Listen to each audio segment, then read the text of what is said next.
Hey witches, if you are enjoying Waking Up the Witch, then you're definitely going to want to check out my magical shop, Moonbee's Wellness in Medford, Oregon. We have a curated collection of crystals, incense, sage, witchy books, tarot, oracle, and so much magic made locally here in the Rogue Valley. Whether you're just beginning your witchy path or you've been on this journey for quite a while, we have so many items to support where you are in your journey. And we ship anywhere in the US, so no need to be local. But Moonbees is more than just a shop.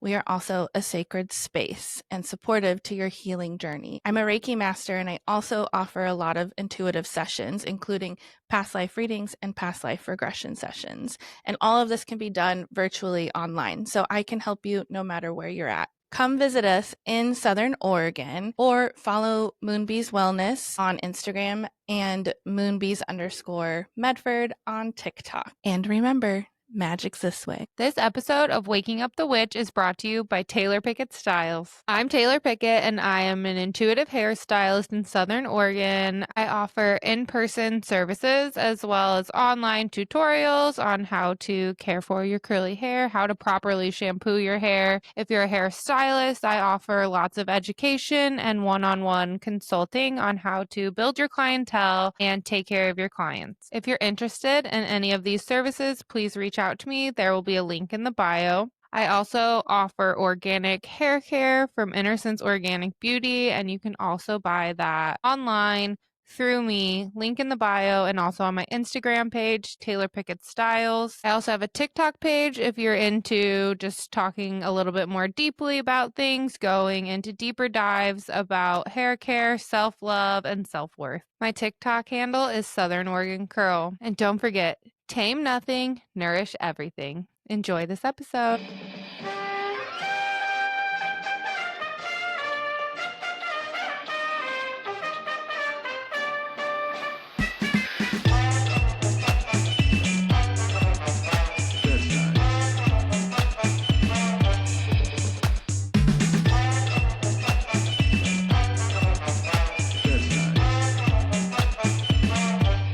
I'm Taylar. And I'm Amber. And this is Waking Up the Witch. We're your neighborhood witches. Each week, we talk about all things witchy and connect with other humans in a storytelling format about navigating life on this floating rock. We're two curious ladies trying to understand the human experience. But while we do that, we think it's important to honor the people that lived here before us and honor the cultures and traditions that we're being inspired by.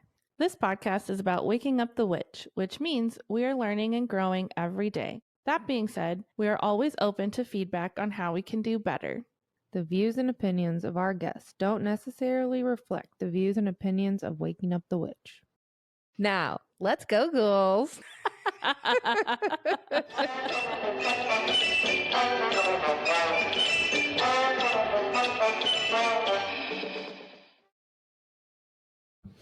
Hello, hello. Hi. How's it going? So good. How are you? So good. Good. I really enjoyed today's talk. Me too.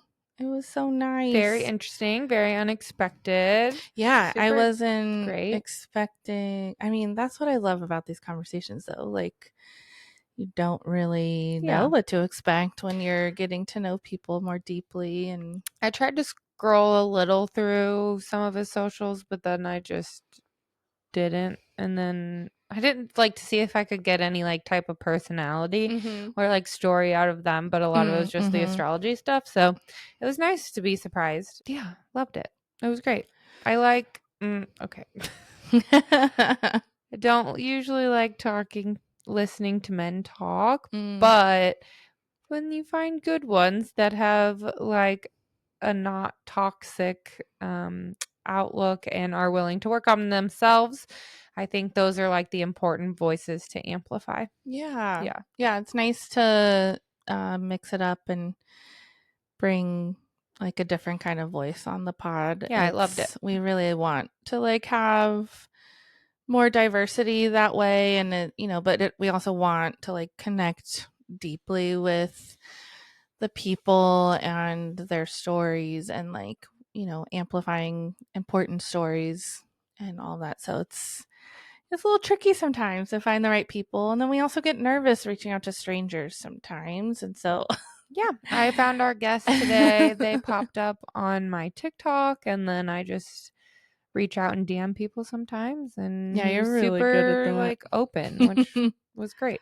Yeah, very down to earth and like a very interesting human who's done so many things in their short life and yeah, relatable. Like a lot of his story from childhood. I'm like, oh, yep, same, which is how we kind of started this podcast is like, oh yeah, me Same. too. And it's definitely one of those. So yeah, we hope you enjoy this episode with the Blue Collar Astrologer. Yeah, leave us a comment. Tell us what resonates with you. And make sure to check out our Patreon for more bonus episodes and lots of other things. Lots of magical content. We are probably going to take our playlists off Spotify, so we will keep you updated on what format we choose to do that on. Yeah, we like to support things and companies and businesses that have good values, and we're learning some things that we don't love about Spotify. So yeah, look it up. Huge bummer. But anyways, enjoy this episode. So we are going to close our eyes and take 3 deep breaths to connect our energy. So take the first big deep breath in. Hold at the top and release. Take another big deep breath in. Hold. 2, 3, and out. And this third breath's going to be the biggest, deepest breath that we've taken. So take a big deep breath in and really let it all out. We would just like to call in our angels, guides, and higher selves to be here with us today to help us bring forward anything that's meant to. And thank you. Thank you. All right. Okay, please introduce yourself. Hey, what's up? I'm Mike Mays, astrologer, blue collar astrologer. I am from Louisville, Kentucky, born and raised here. And so I've been You still making live content on. I do still live here. Yeah. Okay, cool. Still live here. I lived in Colorado for a few years, but I moved back. So Great. I've been making astrology content for like 3 years now. So, I was born in Louisville, Kentucky to my mom, who was a Virgo, Scorpio rising, Love. Scorpio moon. Yeah, Scorpio moon. She's she's pretty intense. She's got a lot of Libra in her chart too. So she's intense and smoldering to me because I kind of know that private side of her, but she comes across pretty endearing and socially graceful to other people. But anyways, my dad's a Scorpio as well. He was a Scorpio sun, Gemini rising, Gemini moon. My mom had me. Yeah. And so my mom had me when she was 18 in 1981. She was 18. It was 81. My dad was in a motorcycle gang here in Louisville called the Outlaws. He was in the Louisville Outlaws. When I was born, he was young too. So he was young and really wild individual. And so my mom, ultimately ended up taking care of me herself, raised me, as a single mom. But so as a kid, I had a really loving family, my grandparents on my mom's side. Well, my grandma on my mom's side. My mom's dad wasn't really in the picture. But anyways, grandparents on my dad's side, my cousins. I am an only child. I have a half sister we'll talk about in a little while, but and a stepsister we'll talk about in a little while too. But I didn't meet them until later in life. And so, as a child, I'm sure that the environment that I was in was not stable or ideal for a child because of the fact that my dad, was in the Outlaws. He dealt and did hard drugs and, had problems with hard drugs and temper and alcohol and um, bad decisions and things like that, cheating on my mom. And so, all that How said, long did they stay together? not long. I think I was probably Mhm. a year or maybe a year and a half Okay. when they got divorced. Yeah. So, but they ended up getting divorced, but they still got along, and I, spent time on the weekends with my dad.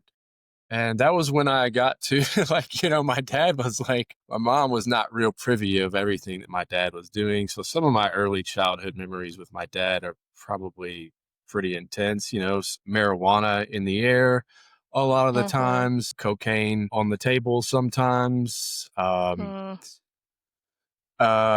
He dated strippers. He was a wild guy, but he took care of me whenever he had me. He took me fishing and took me to the motorcycle shop, and we'd like hang out in the motorcycle shop. So a lot of my early childhood memories are split between like my mom, who was a very pretty single mom, blonde haired woman who's just trying to make it in the world. She became a medical assistant or whatever. My grandparents were Mm. pretty loving. My cousins were pretty loving. I did have a wild dad, but it didn't really dawn on me until I was of age how a lot of that stuff that I experienced as a child, probably really, uh, you know, was a big part of the reason why I became who I am and the decisions Yeah. that I ended up making in life and stuff like that.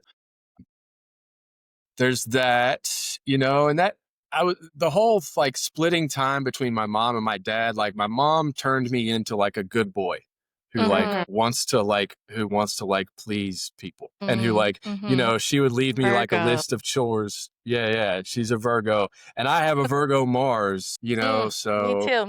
I yeah, well, I aim to please, so What Mhm. is your big like I would 3? always my big three, Sagittarius, Sun, Leo, Rising, Taurus, Moon.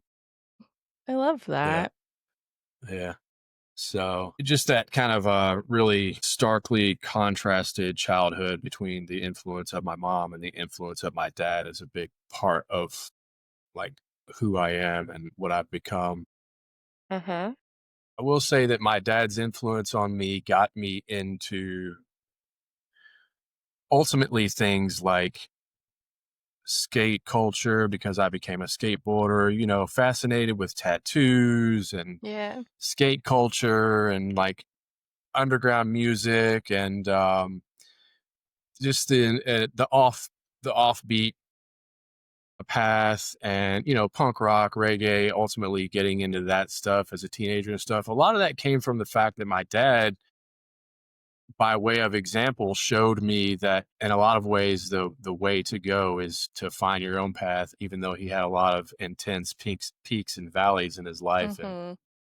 suffered a little bit. But ultimately his influence gave me what I appreciate, a rebellious streak and really like a irreverent, but also grounded and passionate sort of streak that I really appreciate. So I appreciate my dad's influence, even though early on in life it was kind of wild.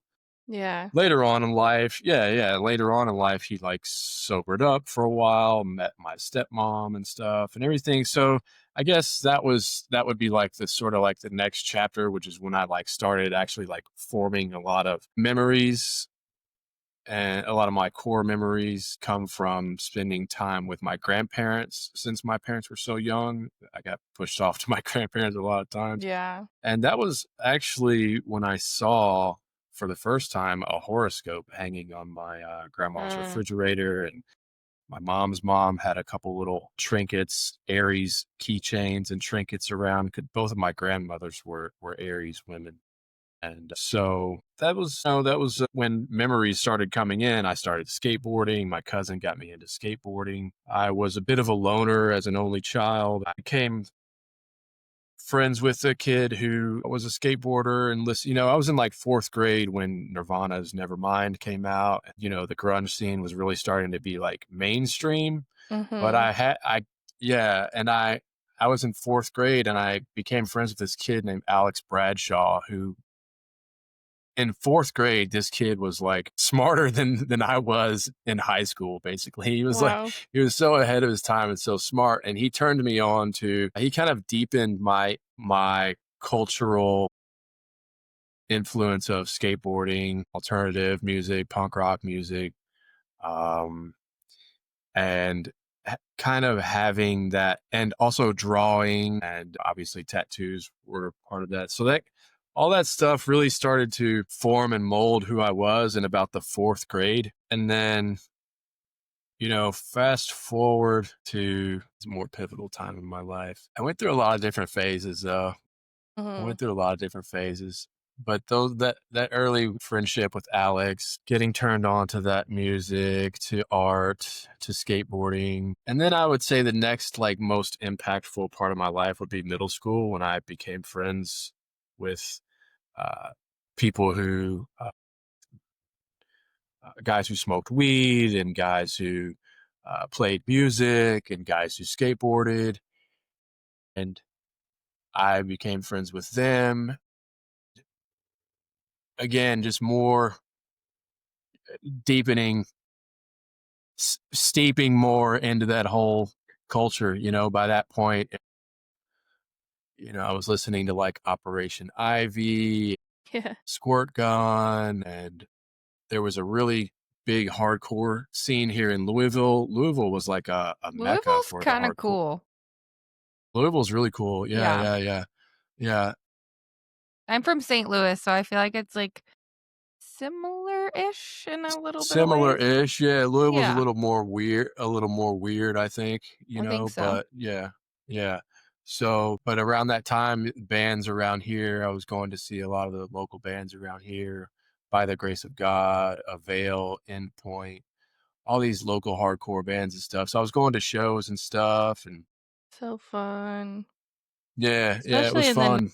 90s, like, Yeah, what a yeah, time to be able yeah, to experience live music.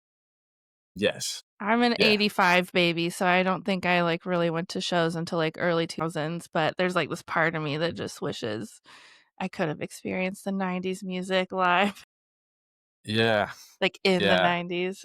Mm, It's so intimate.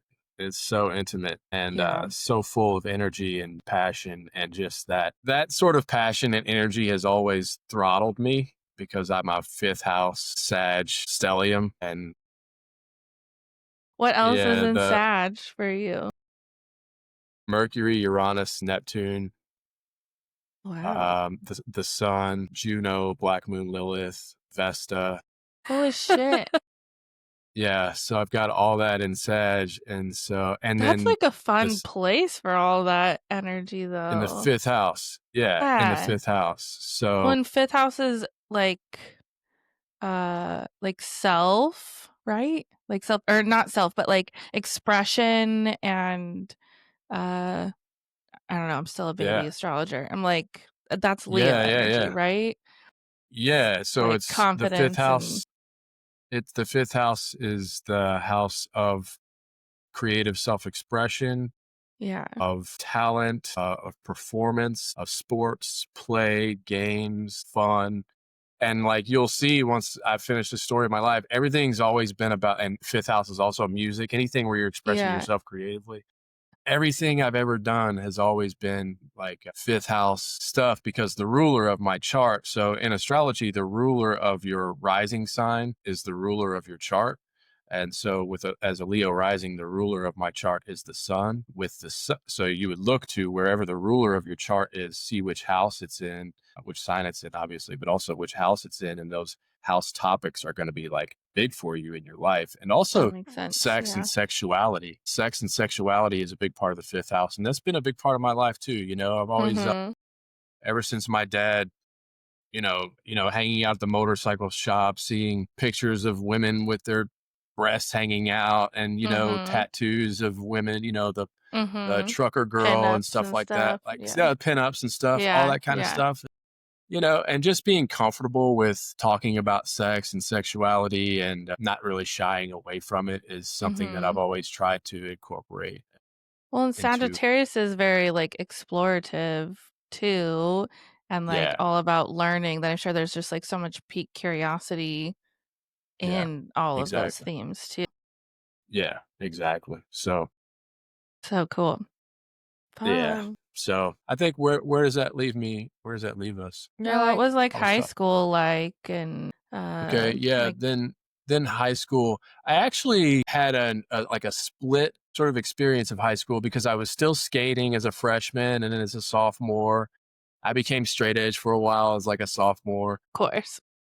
Yeah, I met They this. want we to I met fit this kid. in we all were sunshine. straight edge at some Yeah. Yeah, point, probably. yeah, yes, I once knew someone that like had the triple X tattooed into her lip, like the underneath of her lip. Like, yeah, damn girl, you're pretty hardcore. yeah. Oh yeah, Triple yeah, for X. sure. And that was a big part of the first part of my high school was that. And then for the first couple of years, a lot of skateboarding. I started getting really good at skateboarding around like 16.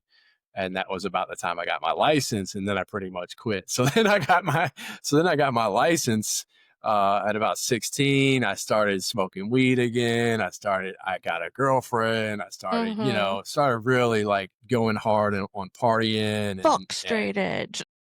yeah, I really was. And then I also became like somehow junior year, I became like popular in high school.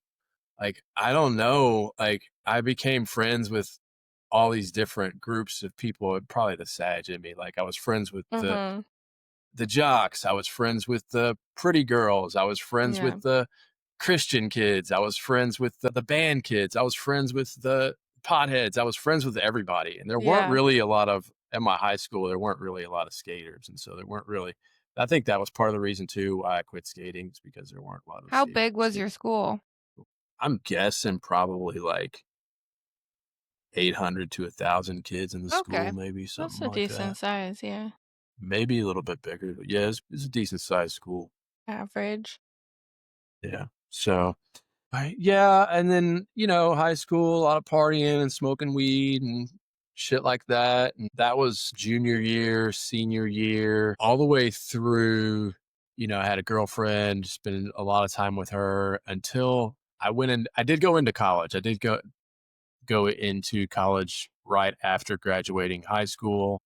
I didn't know what I was doing. I was just partying, Mm-hmm. just partying. I was on financial aid, so I wasn't too worried about like what happened with school. I was Mm-hmm. just like, and we could kind of fast forward into about 3 or 4 semesters in college. And that's when things got interesting. When I decided to take an English class, one of my English writing classes, I wrote this paper that the professor had me read out loud to class because he felt like it was a really good, well written paper. And I could feel everyone in the class like hanging on to every word that I was saying as I was reading it. And I could feel that it had an impact on people. And then my professor told me too, he was like, "You've got talent." And so that was when I decided to become an English major. I was already smoking weed, so I was like, I was already thinking creatively, I was thinking Yeah. creatively, you know. This was like in 2000 I had this mystical experience writing that paper actually in my room. I was living with my dad at the time. I moved out of my mom's house and with my dad. My mom ended up meeting my stepdad when I was in about 5th grade, and he was a good influence on me as far as like a positive male role model. Mm-hmm. But I did end up moving with my dad after high school because my stepmom had recently died. She died of cancer.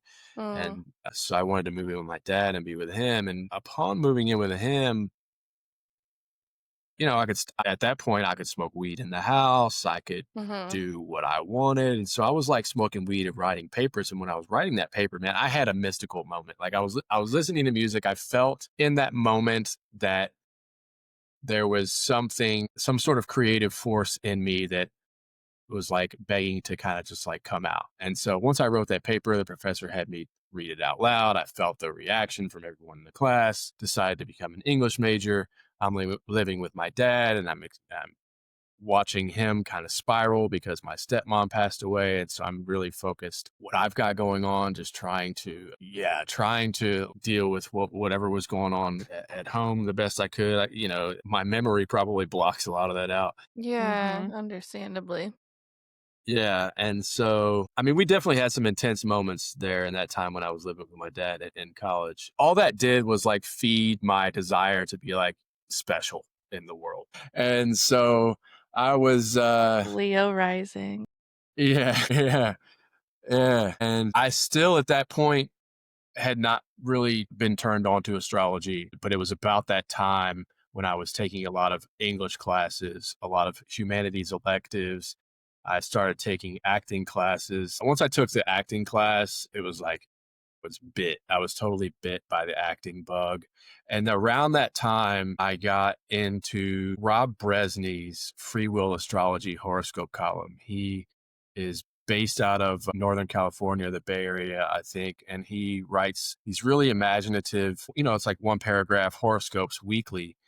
His name's Rob Bresney. And I started reading those horoscopes every week as I was, you know, taking writing classes, taking acting classes, really becoming an artist. And those horoscopes were giving me this artistic edge. I would read my Sagittarius horoscope every week. I didn't even know anything about the rising sign at that time, Yeah. didn't know anything about the moon sign. And so I started reading those, and the way those had me thinking and applying the advice to my life on a weekly basis changed my whole life. And yeah, yeah. And that was when astrology really came in. So, along with everything else that was happening in my life at that time. So, I ended up graduating with a bachelor's degree in English. I had a shit ton of acting experience and classes by that point, but I still didn't know what I was, didn't know what I wanted to do. Didn't even, I guess I didn't believe in myself enough at that time to know that I could Yeah. really do anything. So, I ended up getting a job waiting tables and did that for a few years, and I started working for my stepdad for like 7 years. And at that time, I was also waiting tables, working for my stepdad, and still just kind of partying and living life, and not really sure what I was going to do. But I was walking down the street one day, I was like 27, and I ran into one of my acting professors, and he was What a like, time. yeah, 27. he was, yeah, I was like, I was 27. I'm 43 now. So it was a long time ago. Saturn return.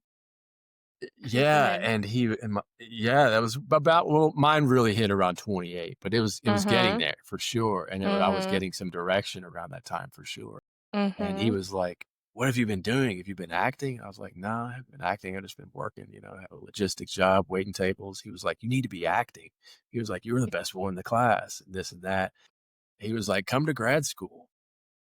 I was like, and I went home that night and I thought about it and was really searching for something deeper, so deeper meaning in life. And I was like, you know what? I was never really more alive than when I discovered acting and when I was in Hmm. that creative slipstream. So I'm going to do this. And so I decided at that point to go audition for grad school at U of L, University of Louisville, which is where I went to for undergrad. And I got accepted and I got in, but they didn't offer me what was called an assistantship. They didn't offer to pay for it like they did the students who they brought in from out of town. So I was Mm-hmm. paying for it out of pocket. So I only went to like 2 semesters, and I learned enough at that age in those 2 semesters to be like, you know what, I can do this on my own. And so Right. I went out and did a unified audition here in Louisville, where there at that time, this is probably around 2000 and 2010, somewhere in there around 2010. At that time, there were like 32 local theater companies around town. Wow. There was a huge, yeah, really thriving local theater scene around town. And they held a unified audition. So all the directors and theater companies could see all the actors. And I went to the unified audition and I fucking got picked up by like every theater company in town for the next like 7 years. Wow. And so I did a lot of acting. I joined a talent agency here in town, you know, for like regional auditions for commercials and things like that, little bit parts in movies and stuff and things like that. So I did that. I was getting a lot of roles in plays, usually as the villain. I was typecasted as the villain, you know, that douche that everybody loves to hate, It's the you know, furrowed brow. the furrowed brow, you know, and just sort of a little bit, I come off a little bit cocky, you know, the Leo rising comes off a little Yeah. bit like, you know, a little bit full of myself. And then the Sagittarius makes me a little bit reckless. So people are like, oh shit, what's he going to do next? You know, because like, on stage I can be a little bit reckless. I like it. It's a controlled reckless. But anyhow, I was doing a lot of acting and stuff, and then I had a girlfriend at the time who was like this amazing girl, Cassandra, who she was an actress. She was into astrology. She was like a little like emo, like punk rock chick. I got back into skateboarding, even though I wasn't doing the things that I used to do. And I was just loving life really and doing all this acting and stuff and still working and paying my bills. I mean, I worked my ass off, but, cause you can't make a living acting. Yeah. So unfortunate. So anyways, Cassandra and I decided to go to grad school in Colorado at this school called Naropa University, which is it's a Buddhist inspired school. And at that, I was already I was into astrology. I was meditating. I was acting, I was writing, I was in touch with an astrologer named Eric Francis, who I interned for a little while. I was in the slipstream of everything that my life has become now. So this is when it all really started to blossom. So Cassandra and I moved to Colorado. We went to Naropa University. I was getting my MFA in contemporary performance. She was getting her bachelor's in acting and theater out there. And I was at that time, I was like 34, I was around 33, 34 at that time. So, we went out there and my world opened up even more, out there, just the atmosphere, influences, the people, the culture. Hmm. It was in Boulder. Have you ever heard of Boulder? Yeah, Amber's from Colorado. Yeah, I lived. I was there at that time. I lived in Longmont for Really? a while, and then Denver was the last place I lived at before moving to Oregon. But my whole family's Okay. from Colorado. Okay. Yeah. There you Mhm. go. Yep, I used to work at the Whole Foods there in Boulder, Pearl Street. Maybe I made you a coffee at one point or something. It's quite likely. It's quite likely. That's wild. Yeah. So I loved it. It's the Boulder bubble, but It I is, loved yeah. it. It really is. Yeah. It's a bubble. But so out there, I started listening to an astrologer.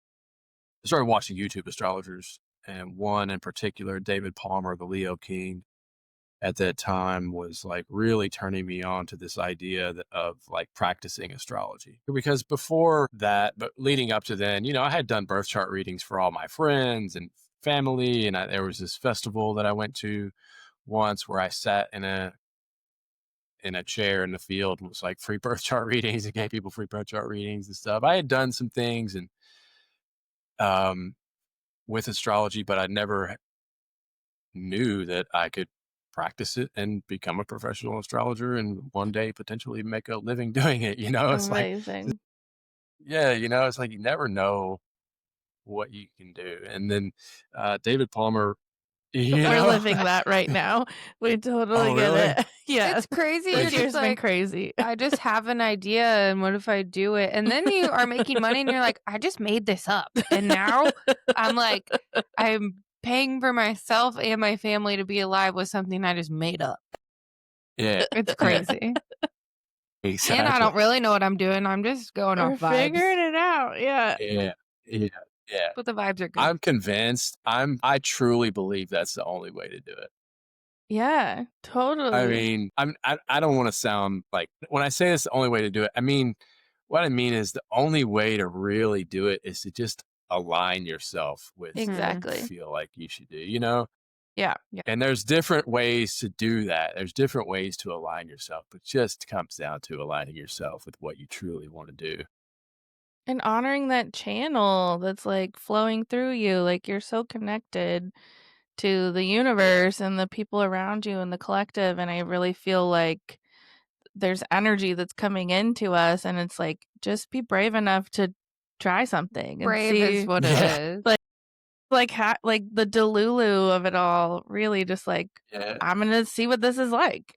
and you'll fucking surprise yourself. And I know it can come off sounding privileged sometimes. It's like, oh, just make your art and sell it. And like, you know what? And people are like, I can't do that. And like, no, you can. Like, you definitely can. And we live in a very creative little tiny bubble in Oregon where like everyone I know just like makes art and does weird shit and makes money from it. And like we all support each other and we like keep our money in the community. And Yeah. it's like so cool and beautiful. And I think the way it's supposed to be. Yeah, I agree. I'm all here lately. I'm all about delusion maxing. Same. Love that. I think especially like post-COVID times, like so many of us have like part of the veil dropped around capitalism and the world that we have been told that we have to like follow through on and, you know, fit into. And it's like, but like we don't have to do it this way, actually. When everyone like moved from working into an office to being at home, like, and at the time I was working in an office and they were really trying to keep us in there. We only did like part-time at home. And like I think about that sometimes of like we really fucking didn't need to be there. And it's just so crazy how these corporations are like trying to keep you in this old box. And Yeah. like I know that dropped so much for people where it's like, but what do you want to do? Like, even if it's a side hustle, like, and you start there or you just start to explore different things, like, all roads lead to here. And so just following those little breadcrumbs, like, everything that I've done in my life has given me tools to do what I'm doing today. Yep. Yeah, exactly. It's crazy that it takes bravery to just be Yeah. yourself. Yeah, truly. Because we're taught that, like, we have to be like everybody else. I had a client the other day that was like, well, I just don't have the confidence. And I'm like, it's made up. Just do it. Confidence isn't something you just have. You just like do it. And she looked at me like I was nuts.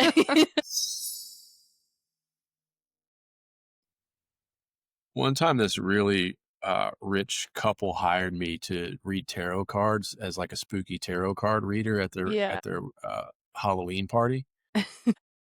That was a really cool experience. I mean, I was in like the very top floor of this freaking like mountainside mansion, just giving Oh my tarot card gosh. readings to all these like super wealthy people. It was crazy. Oh, what a fun opportunity.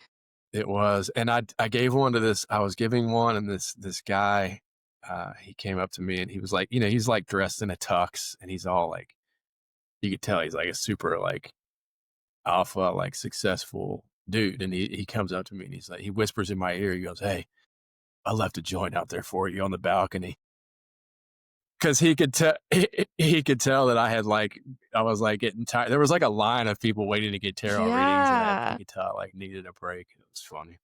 Especially if you're the So only one there. yeah, That's a lot of yeah, it energy was to fun be though. pouring out. Yeah, it was. It was. I Mhm. was pretty jacked up after that. So fun. Okay. So take us back from like you're in Boulder, you're finding yourself in a lot of different ways. And then where do we go from there? And you're in your 30s, which is crazy because I'm just now in my 30s. And I like talking to people that were like, you know, just have changed and evolved so much during their lives. Like, you know, Yeah. I watch my dad. He's worked at the same job since I was born. He's still fucking there, same town. He's never done anything ever. And it's like, I like talking to people that have had like these major evolutions over and over and become Yeah, all these just different people throughout interesting. their lives because that's how I feel like I am. I mean, I'm so much Scorpio in my chart. Like, I feel like it's always a death and rebirth and always like crumble and rebuild bigger and stronger. Like, that's Yeah. my entire life. So I Yeah, just, yeah, I love yeah, that shit. yeah. I've had a lot of that. I think it's worth noting that when I was living in Boulder and going to school there, one, I started a lawn care and landscaping business in Boulder, a small, very small scale. So I was working doing that. And so I would like to point out that like that kind of work keeps me grounded and Yeah. keeps my yeah, it also keeps my ear to the street in terms of like staying connected with clients Totally. and seeing what's going on in neighborhoods and things like that. So that was happening in Boulder. So I was getting a little bit of an education through that. But it's worth noting also the curriculum of the theater program that I was in. It was the training is based on a lot of really deep, intensive somatic work, Okay. voice work, and body work. And so for 2 years, I had avant-garde theater training with professors who had been taught in this Greenwich Village, 60s and 70s avant-garde contemporary performance style with a meditating Buddhist fused sort of perspective, which is one that is like when you incorporate the Buddhist sort of perspective into anything, it's one where it becomes about not hitting the nail on the head, but about just being in flow and being aligned. So in terms of performance and the development of my instrument, my body, my voice, my mind, and what I was creating theater wise, I was really going to unexplored realms. And so I would spend a lot of time on rolling around on hardwood floor studios, making guttural sounds and stretching my body and dancing and doing all kinds of Feel like I crazy need that right performative now. shit. Yeah. I I got, just like I, climb out of my body for yeah, a moment. I got to do that every day for 2 years. And so during that time, I think it's worth noting that, like, for anyone out there in the audience, if you do that, any sort of Roll around. practice, any sort of practice where you roll around, you get more you become more embodied, you get more in tune with the range of your voice and stuff. It's going to change you on a cellular level, and it's subtle, especially at first, but 10 years later, or even sooner than that, you're going to notice huge changes and an evolution in who you become. So that was all happening. I was in my mid 30s. I was doing a lot of hiking and stuff, a lot of snowboarding, skateboarding, meditating, acting. And then I started doing stand-up comedy. I got kind of, as far as theater went, this is around like 2016, 2017. I just didn't, there were no plays that I really was latched that I could grab onto. I was not really too keen on writing and directing my own plays. I felt like the theater, there was not enough energy in the theater for me to like really want to be invested in it still. And so I started doing stand-up comedy in Boulder and started meeting those people. And so I became a little bit more reckless in terms of my creativity, a little bit more like a bull in a china shop. And I started becoming, I started becoming like a little bit more rough around the edges, I guess you could say. It's around 2016, 2017, 2018. And then my dad died. Yeah. Yeah. And so when my dad died, I don't know if anyone out there has experienced a parent dying, but one thing that happens is, I guess, and I don't know if this is true for everybody, but a lot of his characteristics started coming through me. Like I started noticing myself becoming more like him. My values started to shift and change a little bit. I started to become a little bit more protective, a little bit more guarded. I started doing jujitsu around that time, which helped me put some boundaries up psychically, physically, energetically, because the purpose of theater training for the past and acting and that art form in general, which I had been experiencing the past 10 years, the purpose of that is to strip away your boundaries and to really strip away your identity. So you've always got that range that you can go into when you go into an audition. So you're not sure who you are after 10 years of acting, So training crazy. and stuff. Yeah. And so at that point in my life, I knew that it was time to kind of shift directions and explore a different side of myself. And so I moved back to Louisville. I kind of had At that point, acting was the juice was no longer worth the squeeze in terms of theater and Were you auditions and still stuff. with Cassandra? No, we had broken up. And so, So this like around she went, your nodal return too, all this happening? not quite sure, to be It honest, because seems I like wasn't it would be kind of close to I that wasn't. age-wise. I remember I had I can't quite remember. It could have been. Yeah, very likely. Now that I think Yeah, about it, be you're right. interesting to You're look right. back on. Yeah, That's like yeah, where I've been nerding out in astrology the past couple years is the nodes. yeah, yeah. You're very. It's very likely. Where were your nodes when you were born? I am a South Node Scorpio, North Node Taurus. Yeah, I like opened my business and moved to Oregon during my nodal return, and a bunch of other shit happened, and then that's when I learned that I was in my nodal return, and I'm like, "Oh, this is interesting." I love like romanticizing about like the possibility of like fate and destiny, and it's very connected to that. And then I also like um my I'm also a Sag moon and a Virgo rising and a Libra sun. So like the past like 4 years I've had a lot of like influential points where the nodes have been. So just like deep continuous life-changing experiences after another where I'm like I'm just riding the wave of the North Node and South Node. Hell yeah, Yeah. that's good. Yeah, What's yeah. mine? South Node and You're a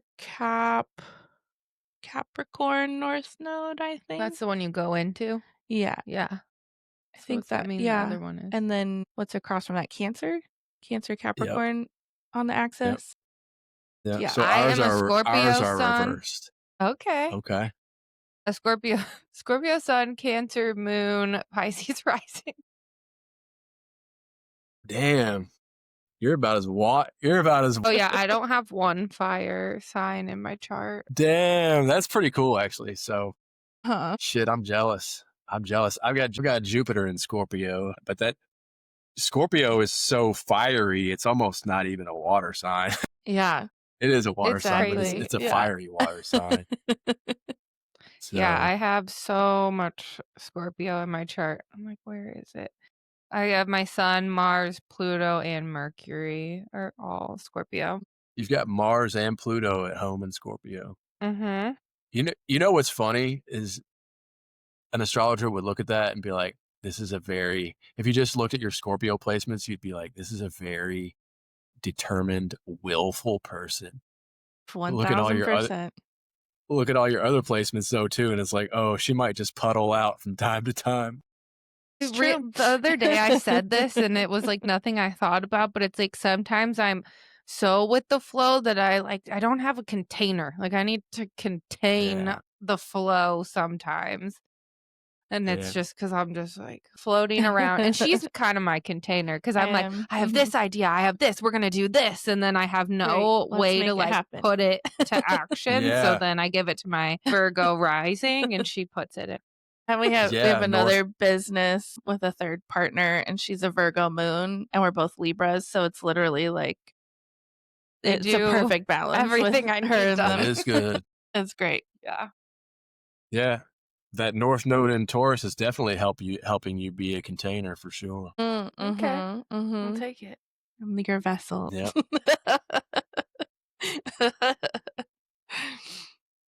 Okay, so So your Sorry. dad passed away, and you and yeah, he Cassandra passed broke away. up. My values started to shift. Me and Cassandra broke up. I decided to move back home. I decided that I wasn't going to move to LA and pursue acting, which is what I was actually going to do. I was doing stand-up comedy. I moved back home. There's a pretty big stand-up comedy scene here, so I was still doing stand-up comedy. I was substitute teaching. I thought I was going to become a teacher for a while. I wasn't sure exactly what I was going to do.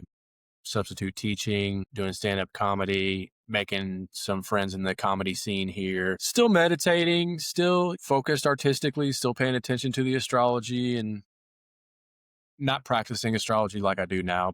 And then COVID hit and all the comedy clubs, kind of shut down and people were being weird and it just, COVID Truly.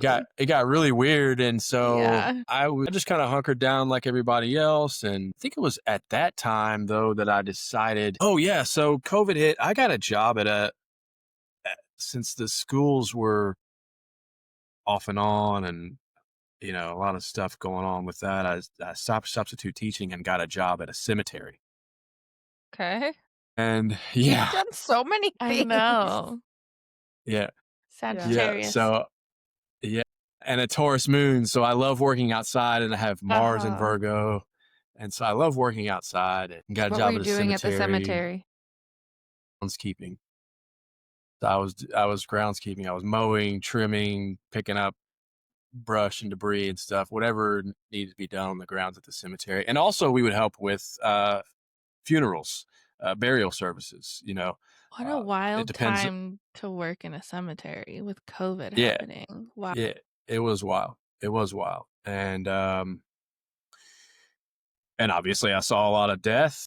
Yeah. And working in a cemetery, I like cemeteries. Yeah. I like how peaceful they are. I like just the vibe of them, and how Uh-huh. quiet it is, and you can just feel like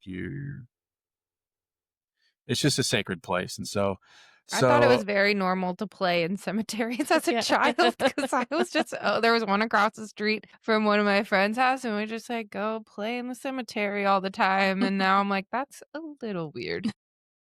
yeah, yeah. I mean, it's not though. I mean, because they're actually peaceful. And kids So are like more Connected. open. And Mhm. so I don't know. I just was like vibing yeah, over there. oh yeah, yeah. We But didn't have a working park. there though, yeah, let's go jump over some friggin' Some headstones. tombstones. Yeah. Yeah. Yeah, but working there changed me though, for real. So working there really changed me in a lot of ways, working with those guys. But while I was working there, a couple of friends of mine that I knew from the stand-up scene hit me up, and they had started their own lawn care and landscaping company, and they needed help because they got a contract to do a lot of fast food chains around here. And so I hopped on with them and started helping them. I quit the cemetery, started working with them. Can And we go then they back for a told me, second? yeah, Like, yeah. what do you feel like changed you about working in the cemetery? I started thinking about my legacy and started thinking about the fact that I didn't have any children. My dad passed away. I started kind of getting worried about like dying alone. Mhm. Yeah. Ultimately, I want to get married and have a kid and experience a family because that's kind of the one thing that I haven't done. Yeah, So, truly. I mean, well, there's a lot of things that I haven't done, but big picture wise, that was the goal Yeah. that I had. And working at the cemetery had me really thinking about that. And working in a place like that with a group of guys, like a lot of them were older men who had been working there their whole lives and stuff. And I just kind of saw how time can slip away, and how much Yeah. time had slipped away in my life, and how you just are closer to mortality. And so that had Mhm. me just thinking and changing in ways that were probably on the outside probably pretty subtle, but Mhm. internally were pretty, yeah, so internally pretty intense. And then those guys who started that company and had me work for them for a while called me one day and said that they had a contract that they wanted to subcontract out to me, and wondered if I wanted to start my own lawn care landscaping company, because I had been talking about it because I was kind of tired of doing what I was doing. And anyways, long story short, I ended up doing that. I ended up starting my own lawn care and landscaping company because it's a low barrier of entry sort of business. It doesn't take a lot of money to start it. Anyhow, I went through the process of that and ended up the contract that they had for me fell through, but I ended up doing it just on my own. I was like, you know what, I can just press through. I've already bought some of the equipment and stuff, and I'm gonna press forward because I was tired of working at the cemetery. I wasn't going to go into teaching. Because the education system is just crumbling. I don't want to be Yeah. a part of it. And so I did that, started my own company. I was doing jujitsu. I was still doing astrology. I was doing stand up, but by that point, I was kind of overdoing stand up too. Well, no, I wasn't doing stand up because around COVID, it was pretty much the end of doing stand up. Yeah, for me. And so that introduced a little period, a couple of years there where I was mainly focused on trying to find someone to be with. And so I started dating this girl, Chantel, who was a flight attendant who actually lived in LA, but she ended up, we dated, we fell in love quickly, intensely, and she moved in with me. She was a flight attendant, so she could work out of the hub here. You know, it was like it was really fast and a whirlwind. And I really thought that like we were going to get married and that was going to kind of be the end of that. But in that time, my stepdad freaking died of COVID. Oh my gosh. Yeah. So my stepdad, who was a healthy guy his whole life, had worked out his whole life, freaking got COVID. We had to take him. My mom had to take him to the hospital because she didn't know what to do. He could, you know, he was struggling to breathe, and like we didn't want to take him to the hospital because we knew that like once he was in there, that it was a chance that we wouldn't see him again, and that's what freaking happened. So, yeah, Damn. Oh, yeah. your poor And mom. so, yeah, and that was tragic. And that was another moment where I was started like, you know, fuck, you know, Yeah. you know, this might sound weird or misogynistic or something, but the calling to be a man at that point with my dad dying and my stepdad dying was, and me not having a family and not having a firm future for myself was stronger than ever. And, but Chantel and I ended up not working out. And that was a breaking point for me. My dad died, my stepdad died. This relationship didn't work out. She moved here all the way from LA. Acting didn't work out. Stand-up comedy didn't work out.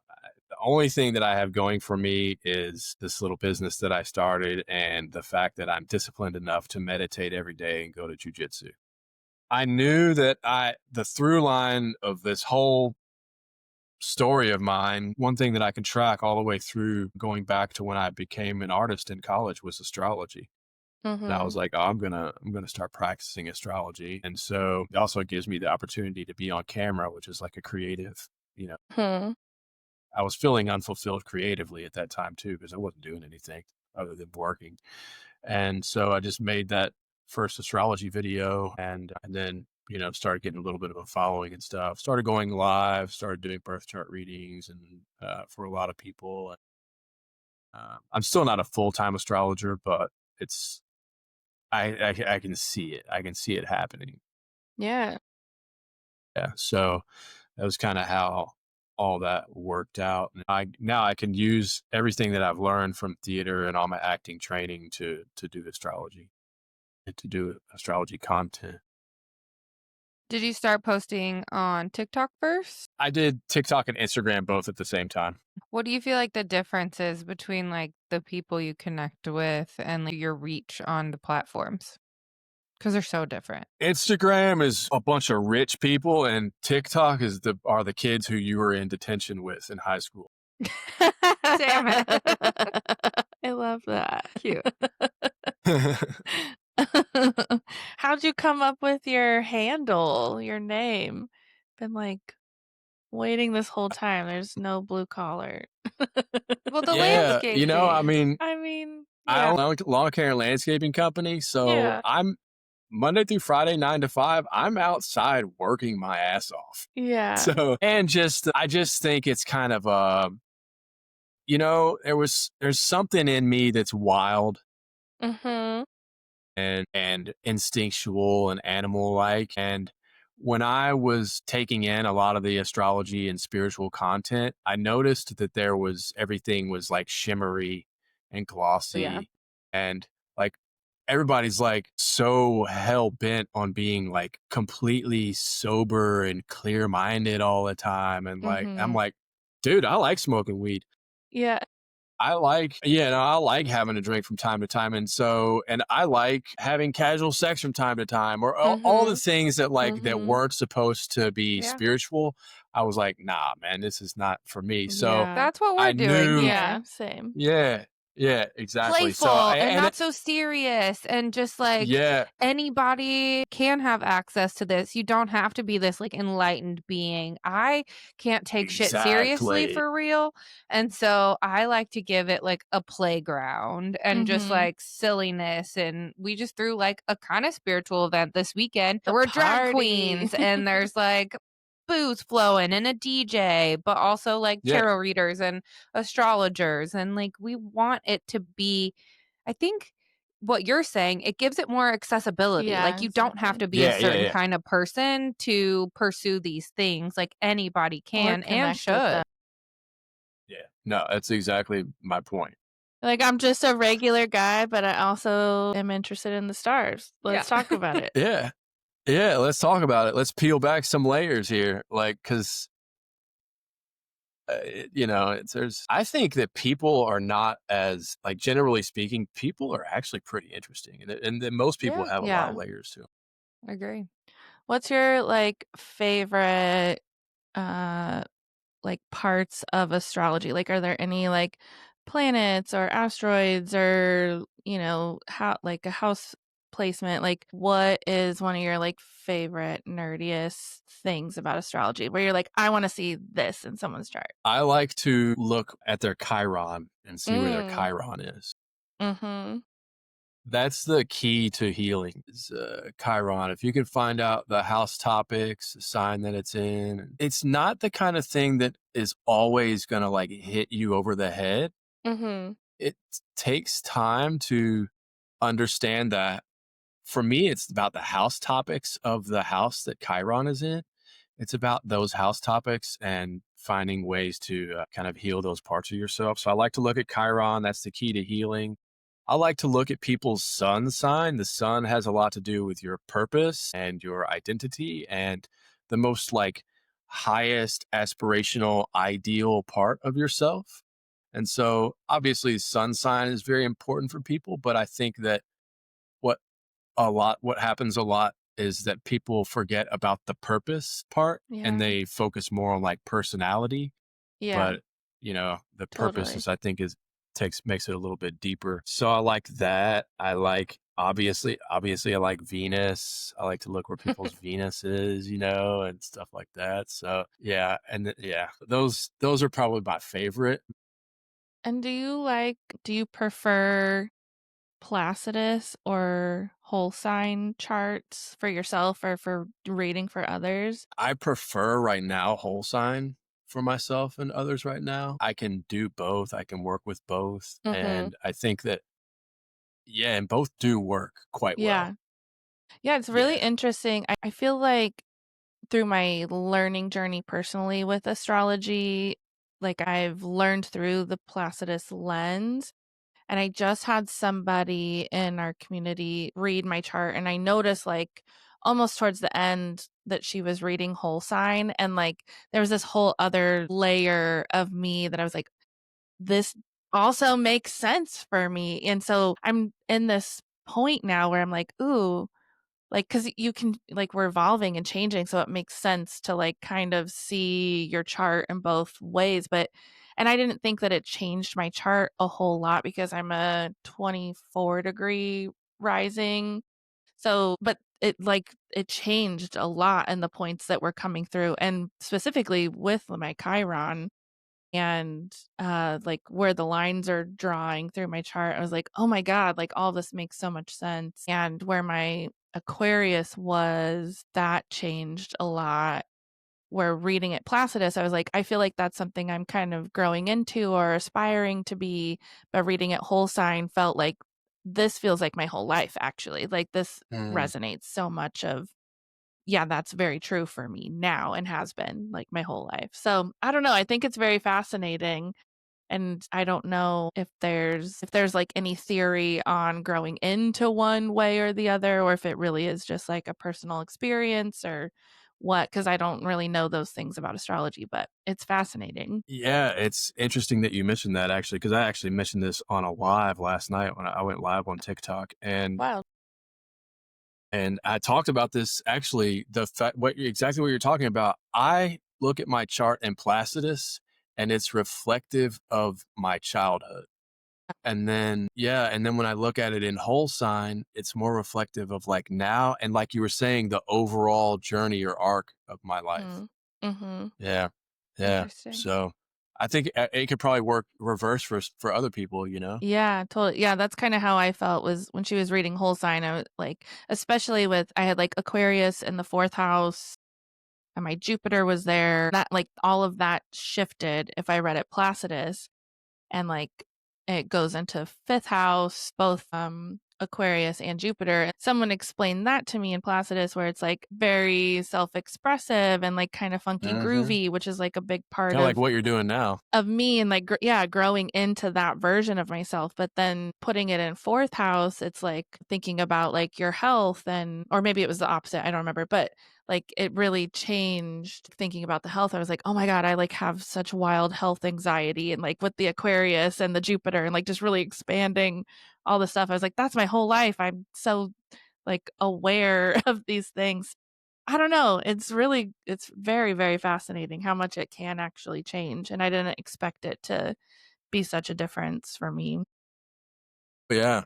And those house systems, they go back to ancient Greece, like both of them. You know, Mhm. whole sign goes back to ancient Greece, Placidus goes back to ancient Greece. Mhm. And the ancient Greek astrologers had other house systems too, and they used like different house systems for like different purposes and stuff. And so a lot of that information was lost, like we didn't get transmitted to us as to Yeah. far as like when to use what, but as far as I know, but yeah. But I know they both work though, Placidus and whole sign. Interesting. So on your like social media and stuff, what are your videos covering? Like, what are you talking about as far as astrology goes? Like, because you're posting almost every day, right? Yeah, I post every day. Yeah. Um, so I keep up with the daily astrology, and then I talk about like the aspects that are happening for the week, like squares, oppositions, full moons, new moons, planets changing signs from one sign to another, planets retrograding. I keep up with all that, like what's happening on a day to day, week to week, month to month kind of level. So it's kind of like play by play. And then I also like to throw in really irreverent, inappropriate, sometimes crude or crass just pop astrology, like hop on and have a 15-second video about how Sagittarians have commitment issues, or just, Love you it. know, just shit like that.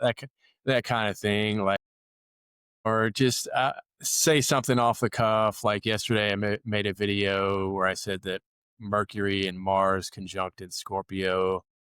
A signification for that would be like thinking with your dick and balls, because, you know, Mars is the phallic planet, you know, conjoined Mhm. with Mercury, the planet of the mind, in Scorpio, a sign that rules the genitals, and you know is all about sex and Very transformation. So it's sexual. just Yeah. like, yeah. So that kind of stuff. So I'll have an idea. I'll have like a shower idea where I hop on and I'll be like, The okay, shower is like where the the sha- channel flows always. exactly. As soon as the water hits me, I something know. happens, and I get an idea. I need like markers for the shower, like the kid crayons or something, like bath time crayons, Mm, because I swear so much flows through me. And I mean, we're literally just cleansing and clearing the channel and opening it up and refreshing. So it makes sense. But I'm like, I'm not going to remember all these ideas and thoughts. yeah.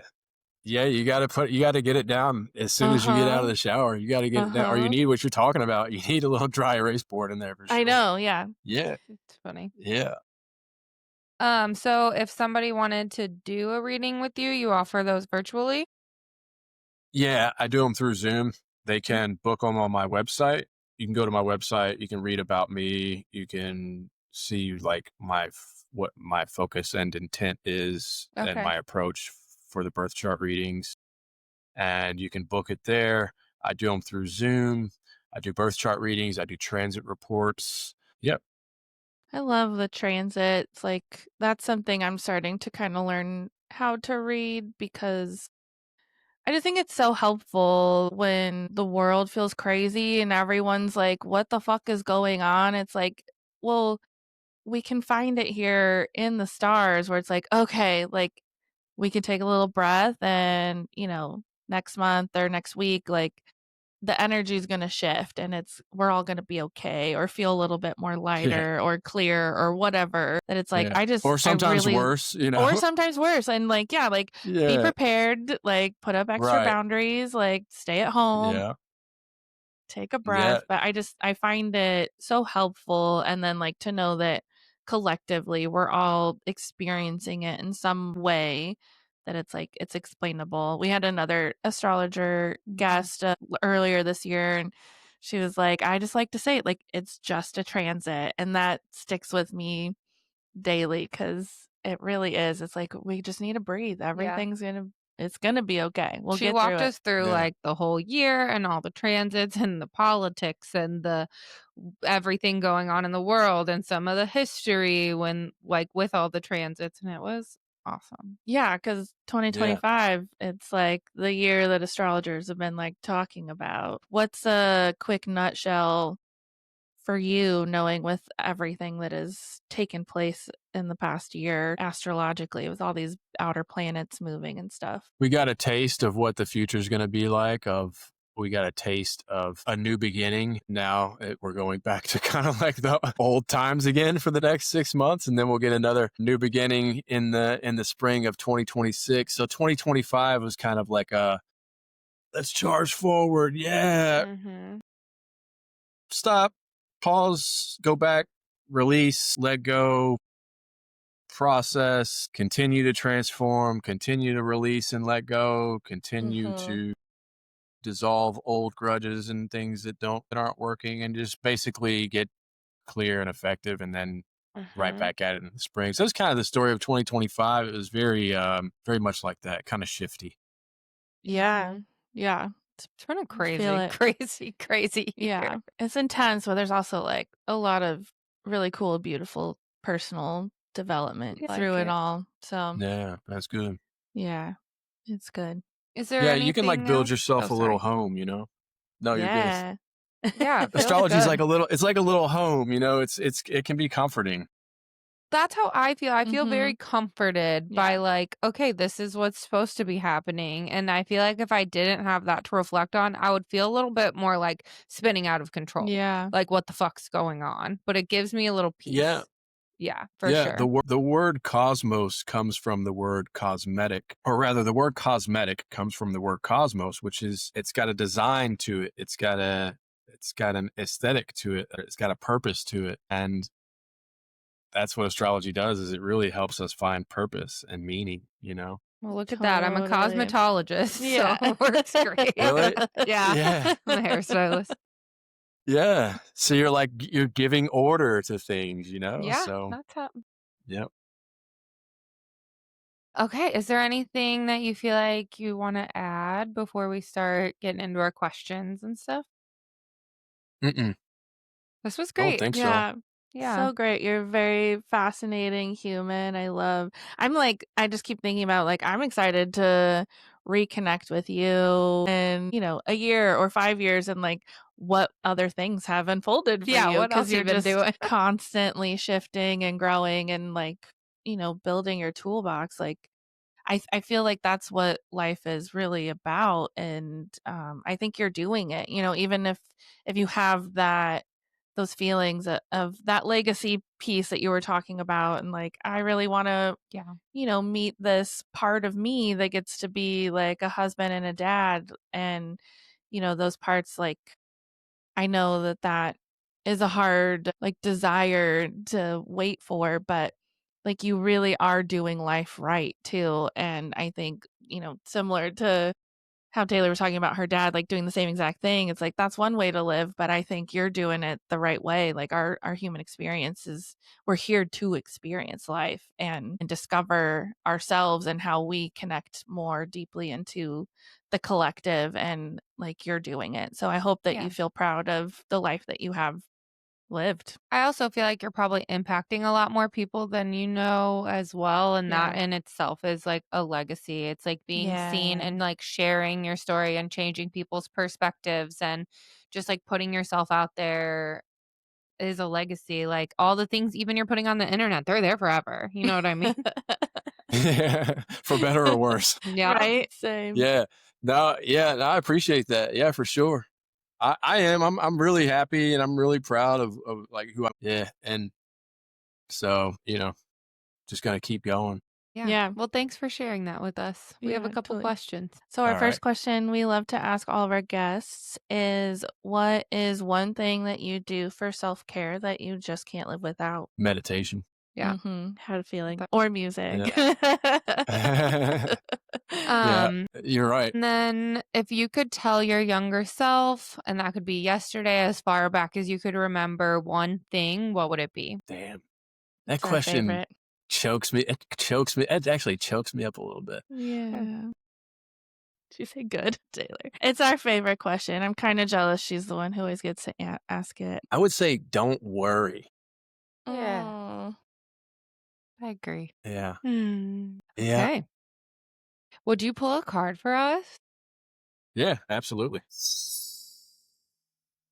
So this is a Voyager tarot deck that I've had since 2000, I think around 2012. I've had this deck, and this is the only deck that I have, and this is the only deck that I ever use.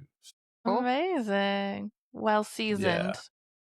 Like a Yes. good cast iron. It is, bro. Passed down. Ancestors coming back to life, Yeah. baby. I take these with me when I travel, and one time I was going through security at the airport, and they thought that because it kind of looks like a sheet of acid or something, like some acid My sometimes gosh. kind of looks like that, and they thought it was That's acid. So they did like a so little funny. I don't know if I don't think they tested it, but they definitely took my tarot cards out, and they were like, I've Put it in a definitely little gotten machine. pulled out for like traveling with crystals before. They're like, oh, I bet. okay, here you go. Get on. I usually just You're have a good. random White Claw in my bag. They're Oh like, my you God. can't take this. Really? Like, I didn't even know it was in there. That's funny. Mm-hmm. Those White Claws will sneak up on you. All right. Okay. This is the Empress card. How did I know you were going to say that? Amazing. Empress. And so you see how she's kind of like, so she's standing here before all this bountiful nature, right? And she's like this. She's like, okay, enough. We have enough. Like, we have an abundance. We have everything we need. This is enough. I'm in my glory. She's like, she's so Now I'm gonna full. cry. She's just like, yeah. She's very full. She's and she's preserving all that beauty. She's protecting and preserving all that beauty right there. That's what the Empress is about. It's just the glory and fullness of Mother Nature and abundance and preserving it. Beautiful. Wow. We love Thank you. her. Thank you, Empress. Yeah, absolutely. Thank you, Mike. Thank you. Oh my gosh. Where can Yeah. people find you, connect with you, all your plugs? I'm Blue Collar Astrologer on Insta and on TikTok. So find me on there. Yeah, and that's it. The link to my website's on those if you want to book a reading. And yep, that's it. Okay. Well, this was Amazing. so amazing. Thank you for sharing your time with us. Yeah. Thank you. Thanks for the invite. Thanks for having me. Y'all are really Yeah. cool. Appreciate it. Thanks. This episode has been produced by my husband, Curtis Burgess. Make sure to follow us on Instagram, TikTok, and YouTube at Waking Up the Witch. And if you have any questions, comments, or concerns, please email us at wakingupthewitch@gmail.com. And don't forget to head over to the link in our bio on Instagram for all the ways to connect with both Amber and Taylor. And go to moonbeeswellness.com for all your self-care and witchy needs. We love you. Bye. Bye. Ow. Ow.